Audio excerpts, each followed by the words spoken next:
Welcome to the REI Foundation Podcast, where we cover all the steps and strategies to make your real estate dreams a reality. Now your hosts, Jason and Pili.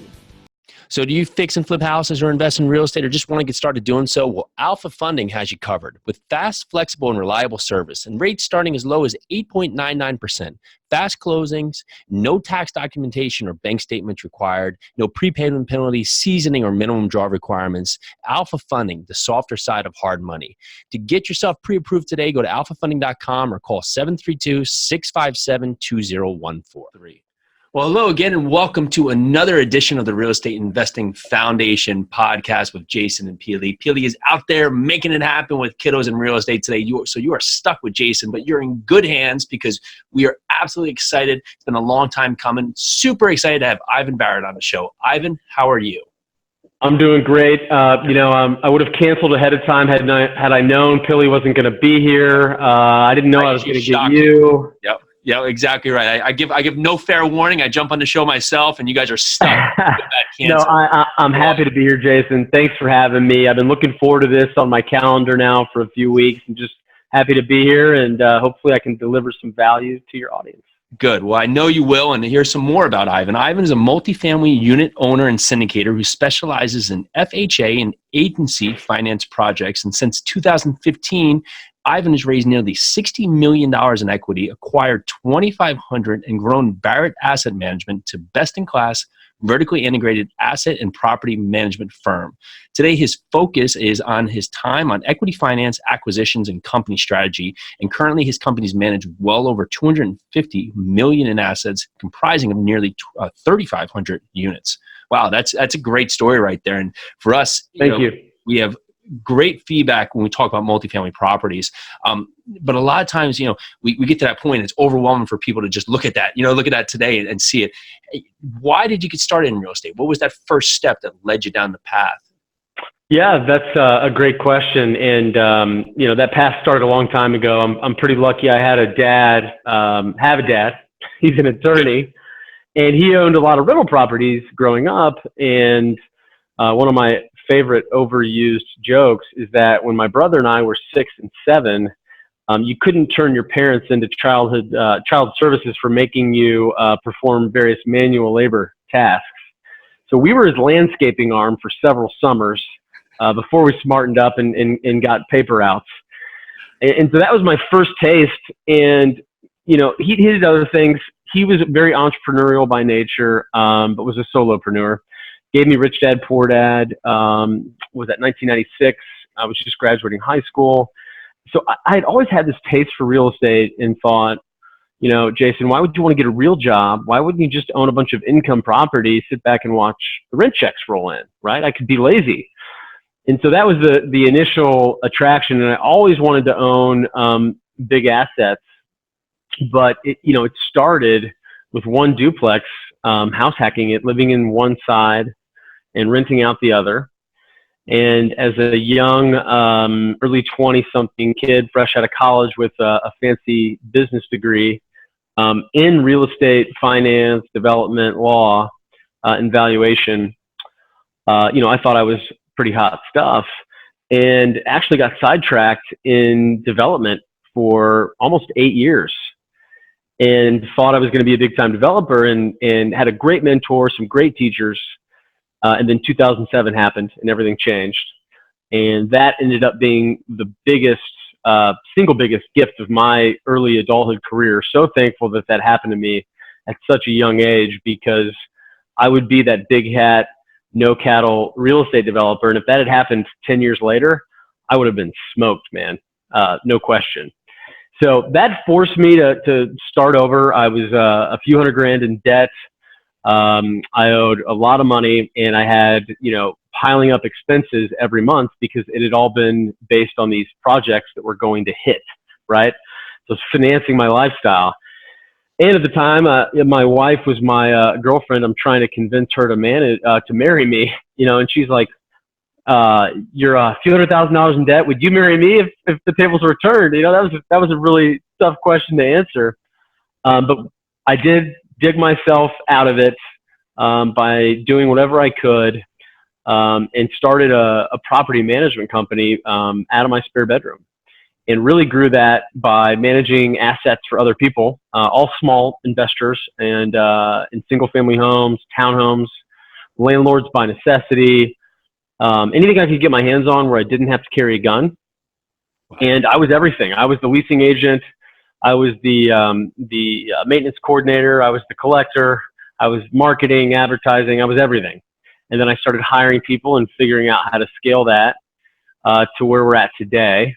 And along the way, I started off with the Burr method. I'm sure most people know what that is now. Back then, we didn't have a name for it, but I was buying small multifamily with hard money, putting a lot of improvements into distressed properties in up and coming areas.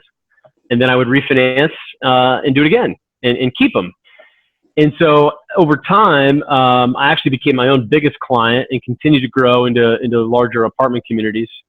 In 2014, I bought my first site managed deal where we had on-site staff on 112 units. And shortly thereafter, found a really great business partner that has a complementary set of skills to mine. And we've bent the growth curve quite a bit. Now all that small stuff is gone, and we focus on mainly 200 and 300 unit apartment communities, B+ to A- here in the Midwest. Him and I own about 2,500 units together, and then we still manage about another 1,000 units as a fee manager for our clients that own anywhere from 30 unit apartment buildings here in Indianapolis up to a few site managed assets that we manage on behalf of the owner. Wow.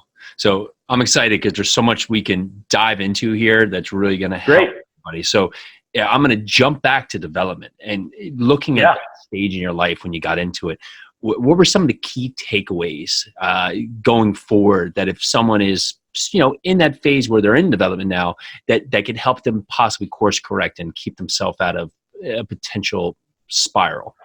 Yeah, development primarily, whether you're flipping a single family home or you're building a large apartment community, is tantamount to speculation. You're a capital gains investor. You're looking to acquire something, hopefully improve it, and sell it for a lot more than what you have into it for a profit. The problem with that, it's tax inefficient, especially if you're selling it quickly. You're selling yourself out of a job every time you're done with a project. The major problem is when the market shifts and you are anywhere but done with your project, you can lose your shirt in the development game. Equity can go poof. Deals can stop midstream. Lots of bad things can happen. And so what I realized is that I didn't want to be in the business of gambling, of taking a lot of risk. I wanted to build a machine that prints money over and over again every month. It's harder. It's certainly not as sexy, especially in the beginning, but it has a far more robust profile that's repeatable and scalable versus going out there and speculating. So for me, the management company was a hugely important piece of that, because I knew if I could figure that out, I would have a better shot at executing on our acquisitions.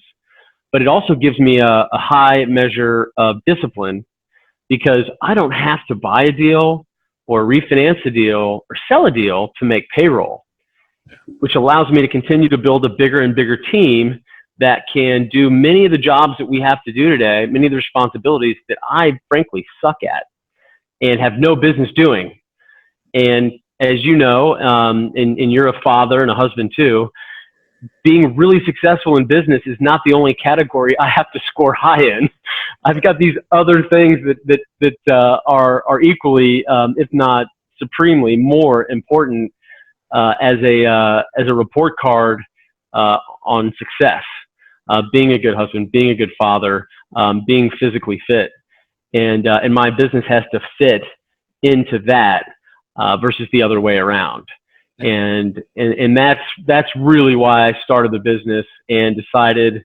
My dad used to have this great thing: he would say the journey of 10,000 steps starts with the first one.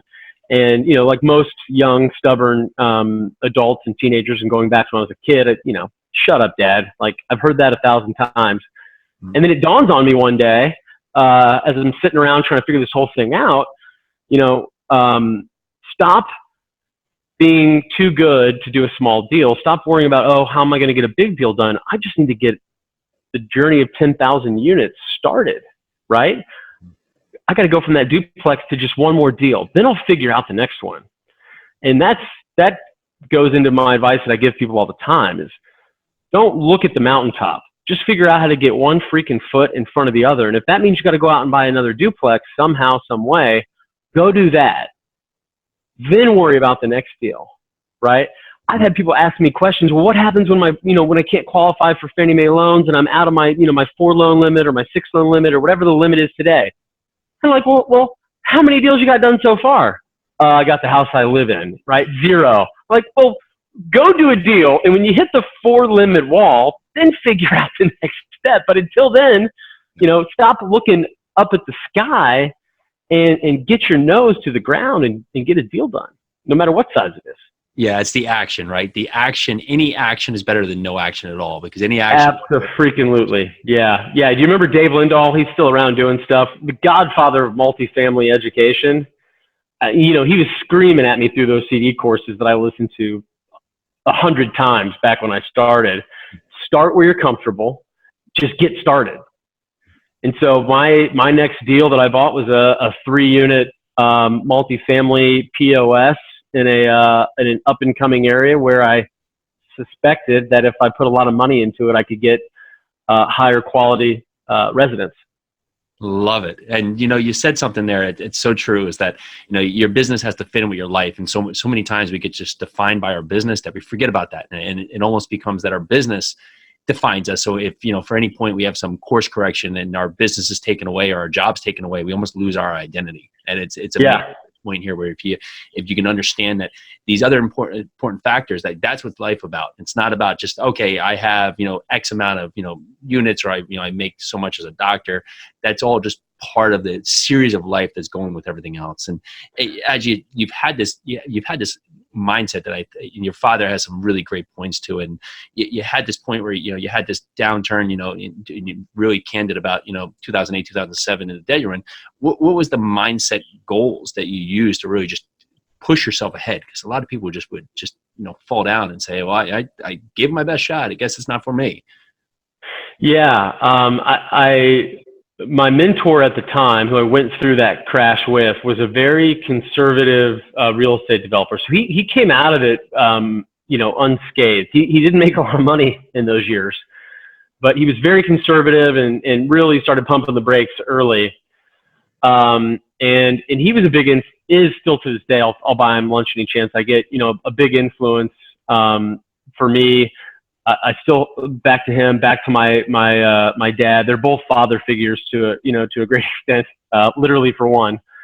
And I just got to learn a lot and see a lot of examples about not quitting.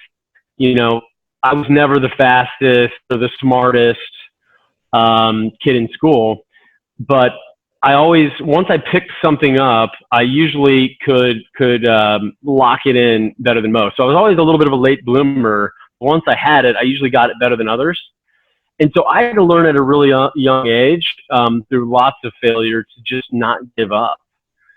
And once I developed that grit of not giving up, not quitting, recognizing that it's supposed to be hard, I'm going to make a ton of mistakes, shit's going to happen, and just keeping that mentality that, okay, I learned that lesson there, I learned that lesson there, I made that mistake there.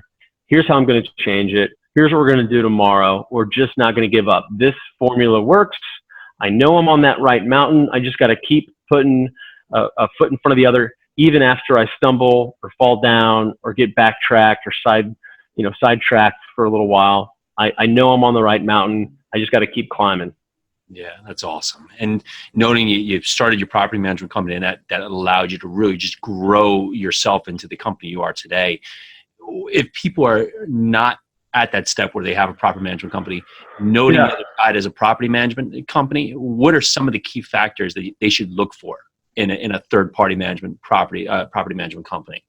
Oh gosh, we could have a whole nother podcast on that. And give us your top 5 questions. We'll keep it easy so it's not diving you too deep into it. No, sure. I think some of the good questions there, asking for references from clients who have been with the company for 2 or 3 years, as well as maybe some newer clients, and try to get some good data points there. One thing I think people do too often is they look at reviews of property management companies and they look at the score and they're like, oh my gosh, what are they doing? Well, it's very hard to get high Google reviews in property management, because if you're my owner, I work for you. I don't work for the residents. I want to provide them an experience and I want them to be happy, but I'm going to get a bad review if I make them pay their late fee, right? I'm going to get a bad review if their air conditioning goes out in the middle of summer and it takes me 24 hours to get somebody out there. So it's you've got to get a lot of data points to figure out if they're a good property management company or not. Check out the assets they're managing. You don't want to go to a big time manager with a couple of duplexes, and you don't want to go with a big deal, a site managed deal to somebody that's never done that before. Not all managers are good at managing everything, right? They typically are better specialized in a couple different categories at most. I think that's a good start off the top of my head. And there's some great questions out there on the internet lists. I would say the property management company, if they're any good, they're interviewing you too as a client. Because the last thing they want to do is get in bed with a bad client. So you don't want to come off like a rookie too much. It's okay to be like, hey, I'm a beginner, I'm inexperienced, but you don't want to be too much of a pain. You've got to find that balance between being a squeaky wheel and having good communication and being a pain in their side. Because I know I'm going to blow your mind with this one, but most people generally do a better job for people they like. Yeah, I love it. And noting your property management background, what takeaways do you know that you gained from having that if you had just circumvented that and just went straight into owning assets outright? Oh, I wouldn't have nearly the portfolio I do today. There's multiple ways to get there. But for me, I wanted to grow a vertically integrated shop, and I wanted the execution of our acquisition strategy, our investment model, to be in my hands and not the hands of a third-party property manager. Not that they would do a bad job, but it just took a lot of risk off the table for me. Yeah. And I certainly wouldn't recommend it to anyone. It is definitely the harder path to take. And some people are more talented at going out and doing other parts of the business plan and partnering with somebody that's got great asset management skills or great property management skills, right? It just depends really on the individual, what your superpowers are. And this is a team sport. Like anything else in life, if you want to go big and you don't want to just be a small little side hustle investor, you've got to put the right people around you. And that is not, that path is not a straight line. There's a lot of tinkering and trial and error when it comes to building up a team. Sure, and I love that, right? And now, looking at how you've built up your portfolio over the last couple of years, going forward next 12, 18, 24 months, how are you preparing yourself for the multifamily environment that we're in today in terms of your economic capacity and everything else that surrounds us? Alpha Funding Solutions offers creative financing tailored to your individual needs. Whether you're fixing and flipping distressed properties or building ground-up construction, Alpha offers flexible financing to get the job done. With no minimum draw requirements, no prepay penalties, and no seasoning requirements, borrowers can create a construction loan that best suits their individual needs. Everything at Alpha is done in-house, from the sales force to underwriting, construction management, and draw payouts. The team at Alpha works as a unit to best serve their happy family of over 1,000 borrowers. Experience the Alpha difference today. Visit www.alphafunding.com or call 657-2014. Again, that's alphafunding.com, and the number is 732-657-2014. There's nothing to lose and everything to gain. Alpha Funding Solutions, the softer side of hard money.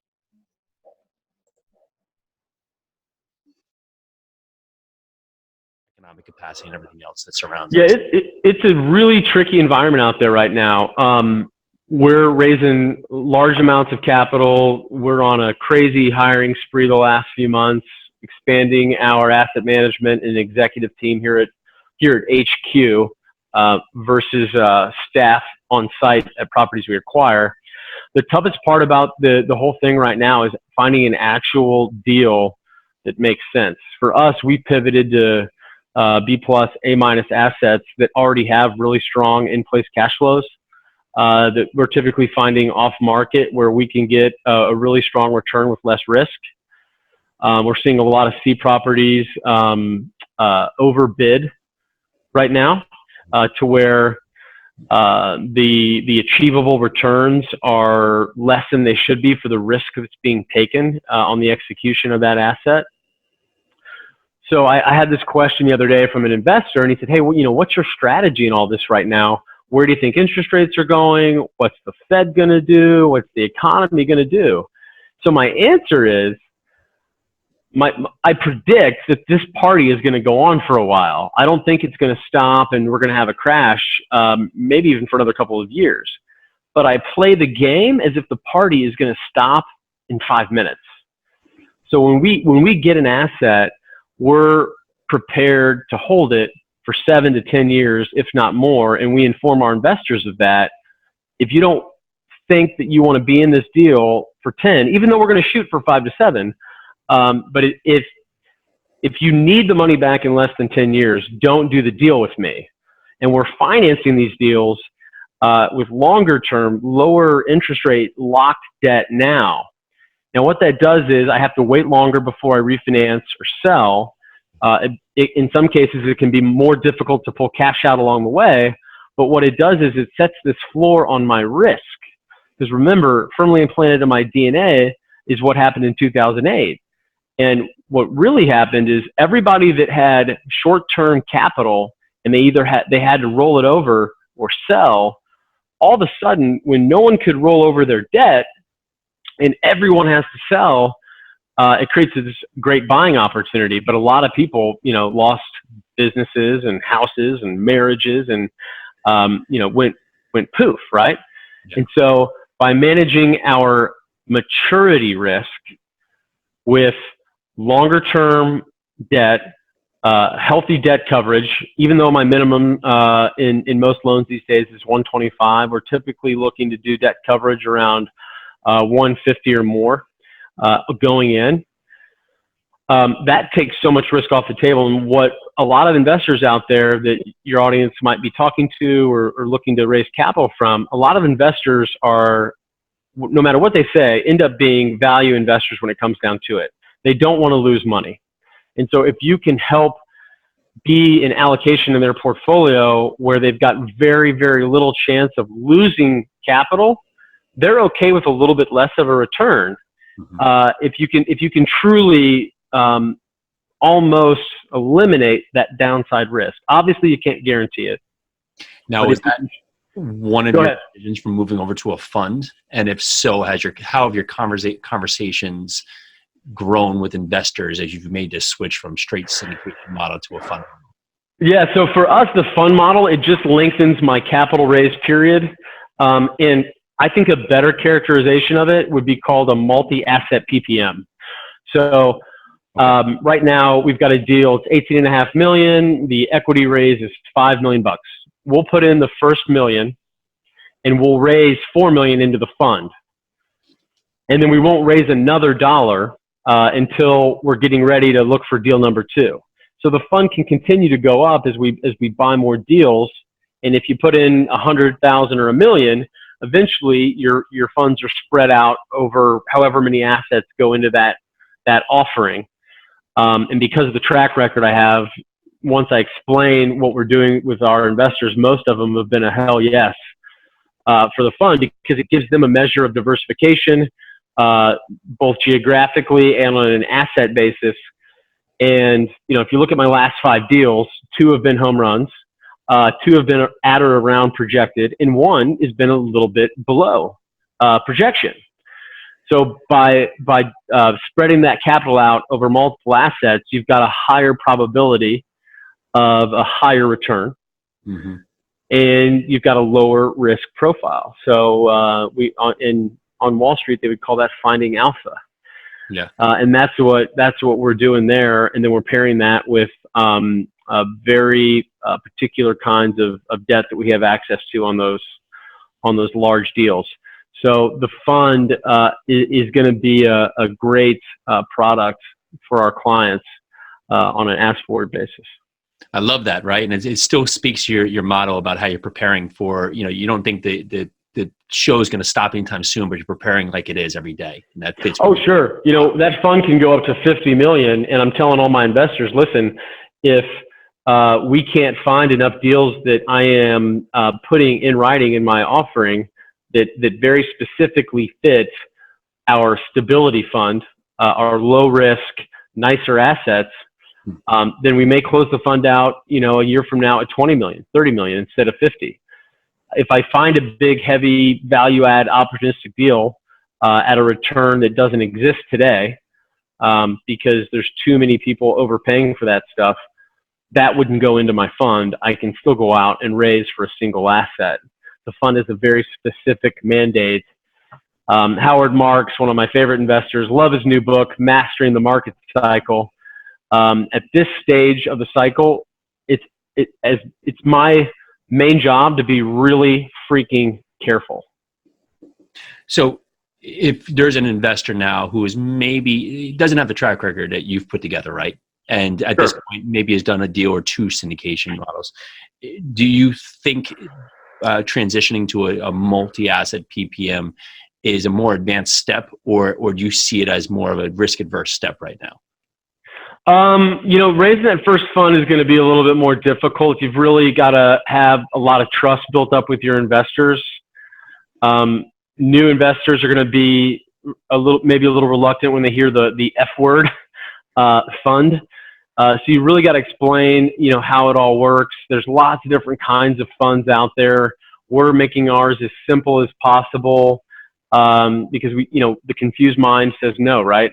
So we're not trying to be too fancy. We're not looking to be a mutual fund. We want to make sure people understand they still get all the value of real estate, all the tax benefits.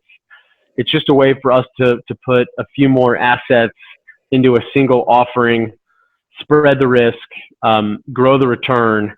And for me, what happened in Q4 of 18 is I had 3 deals. I went 5 months without anything. And then I had 3 deals land in my lap all at once. I only got to pick 2 because 60 days just wasn't enough time to raise 35 million in equity. So I had to pick 2 and raise 24 million. I raised 1 with my investors, and then I had to go to a one big investor on the other deal, and was only had another couple million to allocate to my loyal smaller investors. And so that was really the catalyst to take that fund idea off the drawing board and get to work on it, so that the next time 2 or 3 opportunities all hit at once, which seems to happen in my business. We have these droughts, and then all of a sudden, boom, we get a bunch of activity. That we would be able to take advantage of that and have more dry powder committed and ready to go. I love that. And I know listeners are going to kick me if I don't ask this question, but you talked a few times about finding off-market deals. You hear it's so difficult in multifamily environment to find off-market deals. What is some of your favorite strategies to find these? Yeah, at my level, the brokers still control all that. Brokers bring me off-market deals. They're out there every day calling on owners, looking for opportunities. And so the better I am at managing those relationships, doing well for the brokers, being a good buyer, never retrading, doing what I say I'm going to do when I say I'm going to do it, the more often they want to bring me to a seller that doesn't want to do the dog and pony with an on-market offering, and just wants to see if he can strike a deal with a top buyer. So what'll happen is the seller goes to, a couple of brokers, says, hey, send me a proposal, and picks one broker and says, all right, I'll give you a couple of months. Bring me your top 5 buyers, and we'll see if we can strike a deal. So sure, it's being shopped a little bit, but it's better than having 25 buyers in the mix. That's for sure. And my last 5 deals have been some sort of off-market conversation like that. And some of them go for a year. The one we have under contract right now, which I'm still pinching myself, we got that deal under contract. That was an off-market conversation that started a little over a year ago. Yeah, see, and that's key right there. So Ivan just basically gave you the formula, and there's no special sauce as everybody wants. It's just do what you say, act and commit, constant follow-up, and just literally, you tell someone you're going to do it, follow up and do it, and then that conversation with the broker gets so much easier because they know, oh, Ivan's going to close the deal, so sure, I want to bring the deal to Ivan because I know if he says he's going to close on it, close on it. Now, if we back up and your audience are looking at smaller apartments, smaller multifamily, then you got to go guerrilla. You got to send out your letters, driving down streets, looking for deals that you think might be an opportunity, finding out who owns it. And I used to burn up the phones on small apartment deals, just trying to find the seller. They get a lot of yellow letters in the mail. They get a lot of cards. Now they get shoes in the mail, right? You got to find a way to get a one-on-one conversation, develop some rapport, build a relationship. My best little off-market deal was 15 units. The guy was out of his mind on price, and then a year later calls me back. He wanted $600,000 for it. A year later calls me back. We closed at $490,000, and I sold it 2.5 years later for $750,000. Yeah, see, and that's consistency and follow-up is key. Oh yeah, and that's not from market appreciation. That was all just getting in there with some dollars to improve the units and raise rents and get that NOI up. So you have so much rapid growth going on in your business right now. What's one of the key components that you're really working to fine-tune right now? Oh man, it's not fast enough for me. It never is. Yeah. But right now it's all about people. We're heavily invested in what's called EOS, based on the book Traction. So our leadership team, we're going through a process of how we run our meetings, how individuals are accountable, how everyone's got their we call our big rocks for the quarter. The things that no matter what gets in the way have to get done. And so it's a great way to help scale a company, not only develop my executive team, but develop that next level of leaders underneath them, because we can't work harder, right? People can only work so hard before they burn out. So you've got to find these ways for people to work smarter. I had to learn it as an entrepreneur, how to replace myself with other people that can do the job better. And we're passing it on to our leaders. We want them to replace themselves, not so we kick them to the curb, but so they can grow with me and develop leaders underneath them. And that's really a huge focus on the operating side, is that execution of the management team at all levels. Yeah, and the Traction book, that's a great segue into just your routine. What's part of your daily routine that lets you be most productive with so much happening around you? So my routine is as much as I can. I'm not perfect by any stretch, but I get up early and I train hard and try to be home before the kids are leaving for school. And by pushing myself in that respect, it helps my energy levels. It helps my stress levels big time.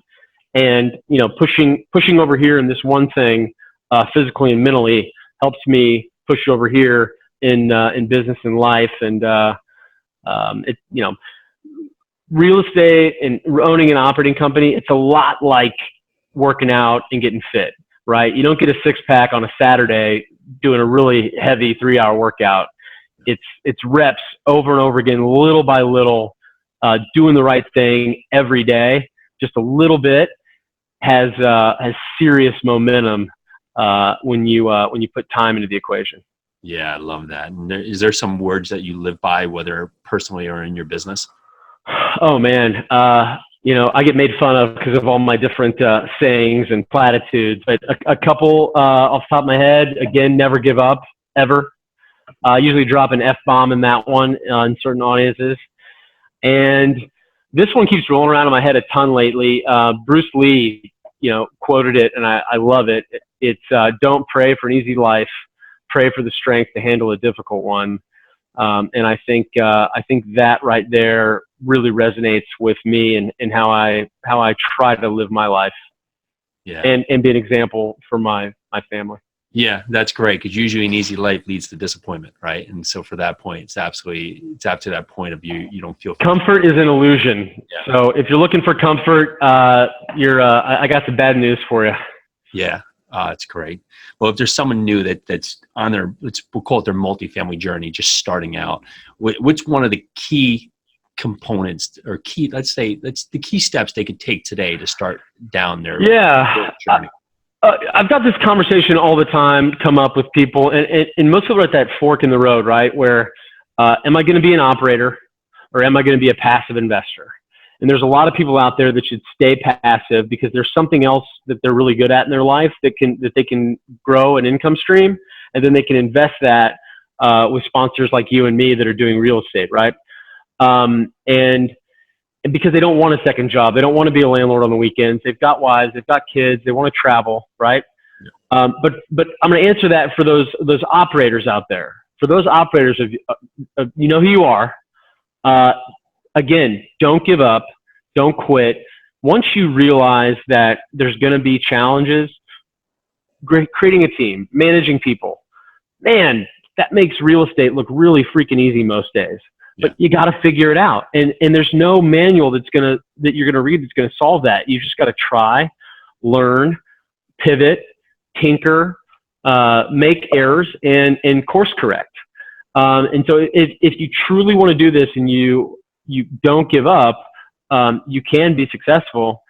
And I think a great model is finding ways to create a scalable operation that can print money all the time. Real estate syndication is a great way to do that, whether you're a capital raiser, an asset manager, a deal finder, right? And then it's, okay, how do I partition the money I'm making to live on? And then how do I continue to reinvest in my business?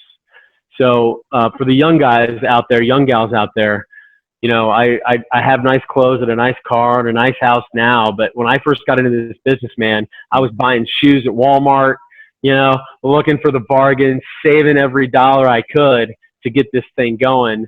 And if you can survive that trial by fire, man, you can buy a PJ one day. Yeah, I love it. Well, see, you heard it all there, Ivan. This has been incredible, and there's so much that we could get here. We could go on for hours, but I want to be respectful of your time, and thanks so much for coming on the show. There's a lot of ways that we want to talk about for people to follow up with you if you want to give us some of that guidance. Yeah, absolutely. And again, man, I've had a lot of fun, and I hope your audience got a lot of value out of this. You're a great host. I appreciate you letting me ramble on at times. My corporate site is Barratt Asset Management. I'm really easy to find if you spell my last name correctly, Barratt. I put together a site called Ivan Barratt Education. That's for high net worth passive investors that want to learn more about us, our investment thesis, our team, our track record. And then my admin is at 317-762-2625, 317-762-2625. Whether you're passive or active, happy to chat at some time in the near future, except for July. That's family month.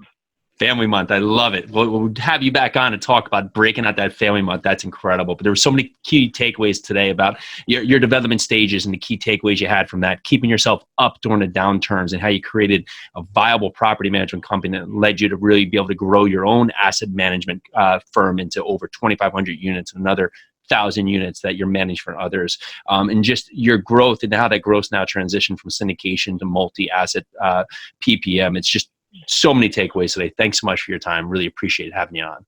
Pleasure's all mine, Jason. Thanks again for having me, man. Well, thank you. And for everyone listening, we really appreciate you guys checking us out. If you want to hear more, definitely check us out on iTunes. You can find us on YouTube, all the other platforms out there. Again, if you like what you hear, which you definitely will with today's show, go and leave us a 5-star rating and review on iTunes. It always helps. Have a great day. Bye now.